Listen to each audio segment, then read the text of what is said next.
hordoftoota chaanaalii maatii Asxaa Yuutuub hundinuu nageenyi badhaadhaa jechaa har'a viidiyoo gabaabaa akka malee bareedu tokko qabadhee isinii dhiyaadheetiin jira. Viidiyoon keenyaas karaa kamiin akka YouTube chaanaalii keenyaa fi sooshaal miidiyaalee itti fayyadamnu kan biroo linkii isaa akkamitti akka wal qabsiifnu karaa salphaa ta'een isin garsiisa. Na hordofaa jechaa warri Asxaa Yuutuub subscribe godhuudhaan viidiyoolee barnootaa yeroo adda addaatti nuti kennu nurraa argachuu ni dandeessu jecha. Kallattumaan gara viidichaatti seennaa egaa erga YouTube chaanaalii banannee hojiitti seenneen boodatti akkanatti jira. Sooshaal miidiyaalee birootii fi YouTube chaanaalii keenya walitti hidhuun bu'aa guddaa qaba. Maaliif namoonni baay'een karaa sooshaal miidiyaalee biraatiin argachuu waan danda'aniif sanirra dhaabbachuudhaan akkamitti akka linkii isaa karaa salphaa ta'een walitti hidhannuun isin garsiisa. Amma fakkeenyaaf akkanatti feesbuuka, teelegiraamaa, tiwuutars viidiyoolee keenya hanqabnu fi tiiktook illee akkamitti akka walitti hidhannuun isin garsiisa. Kun amma asirra kilik yoo gootan kallattumaan karaa linkii sooshaal miidiyaa itti qabnu saniin waan nu geessuuf kallattumaan gara isaatti isin geessa. Egaa erga akkana banattanii chaanaalii keessa seentaniin boodatti maal gootanii customize or asumaan YouTube studio keessa seenuudhaan linkii sooshaal miidiyaa isa biraa asirratti hidhachuu ni dandeessanii jechuu karaa salphaa ta'een. Fakkeenyaaf YouTube studio keessa erga seentaniin boodatti maal gootu YouTube studio keessa seentanii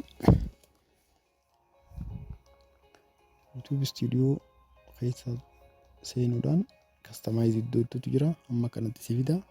Erga YouTube studio seentee customize irra dhuftaa. Customize irra erga dhufteen boodatti iddoo basic info jira.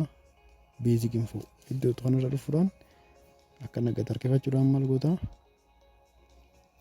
iddoo itti linkiilee sooshaal miidiyaalee biraa itti godhattuutu jira. Channel URL uniform resource locator itti aanee maaltu jira sooshaal miidiyaalee garaagaraa kan barbaadde jalatti hidhachuu dandeessa jechuudha. Sooshaal miidiyaalee qabdu gosa isaa hundaa'u as jalatti hidhachuu ni dandeessa. Fakkeenyaaf amma tokkoon illee isin garsiisa. Amma fakkeenyaaf ani Facebook asirraa waan hin qabu Facebook banadhee linkii isa kana add link kajuu kanarra kilik godhadha. Add link eegan jiimmuuta maaliin asirra deema Facebook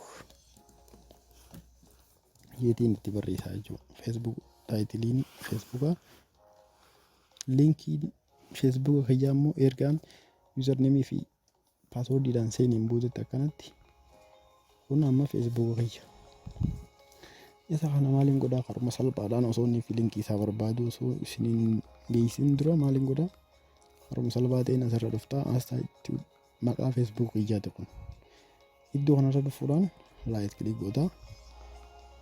Right click erga godhan booda maal jedha bakka kanatti copy link address iddoo kanarra dhuftu haruma salphaa ta'een linkii Facebook kanaa fudhattee jirta jechuudha. Bakka feete dheeyxee yoonii fi linkii kana paste goote search goote kallattumaan Facebook kanaa sii ba'a. Saniifuu maal goota iddoo kana dhufuudhaan paste jettaa.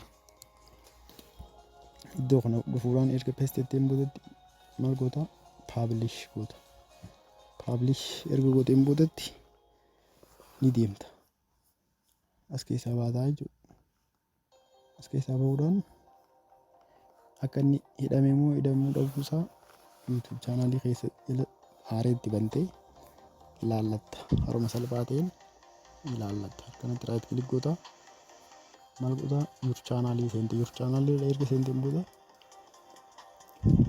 rakkoo konneeshinarraa konneeshinii waan daddabaa ta'eef kanatti qotura. Kanatti erga raayit kilik gooteen boodatti chaanaalii irra seentaa YouTube chaanaalii irra dhaquudhaan akkanatti Facebookni asirratti hidhamuu jiraachuu isaa ni agartaa jechuudha. Ni agarta. Facebookicha irra kilik goonaan kallattumaan gara Facebook keetii keessa abbaan barbaades jalaan linkii kanarraan sooshaal miidiyaalee kan barbaade irra dhaquu danda'a jechuudha. Tiwutaraas akkasumatti tiiktookis akkasumatti linkiilee fudhatanii as jalatti hidhachuudhaan akka wal qunnamtan jecha hin dagatinaa. Kastamaayizii keessa seenuudhaan yeroo nu YouTube studio dhuftan kallattumaan nama fakkeenyaaf kana waniin asiin telegiraama wani nu baneef asiinin telegiraama irra kilik godheef kallattumaan telegiraama keessa geessa kanatti.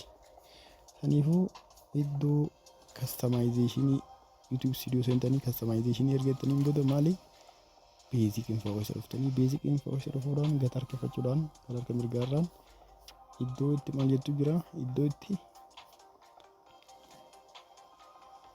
uniform resource locator or URL iddoo itti taane links add link to site you want to share your view guddisuudhaaf biyya guddaa qaba.